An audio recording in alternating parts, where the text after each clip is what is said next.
சட்டசபை தேர்தலை ஒட்டி கூட்டணி கட்சிகளுடனான தொகுதி பங்கீடு பேச்சுவார்த்தையை திமுக இன்று தொடங்குகிறது.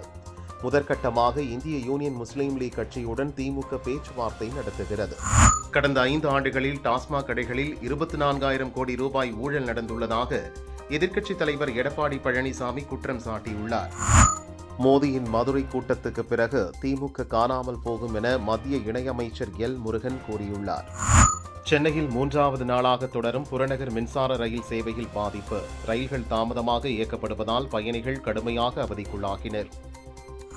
அமெரிக்க சுப்ரீம் கோர்ட் தீர்ப்புக்கு பிறகு சர்வதேச நாடுகள் மீதான வரியை 10% 15% உயர்த்துவதாக அதிபர் ட்ரம்ப் அறிவித்துள்ளார். இந்த புதிய வரி வரும் 24ஆம் தேதி முதல் நடைமுறைக்கு வரும் என தெரிவிக்கப்பட்டுள்ளது. தமிழகத்தில் நாளை முதல் வரும் 25ஆம் தேதி வரை ஓரிரு இடங்களிலும், புதுச்சேரி மற்றும் காரைக்கால் பகுதிகளிலும் லேசான மழைக்கு வாய்ப்புள்ளதாக சென்னை வானிலை மையம் தெரிவித்துள்ளது.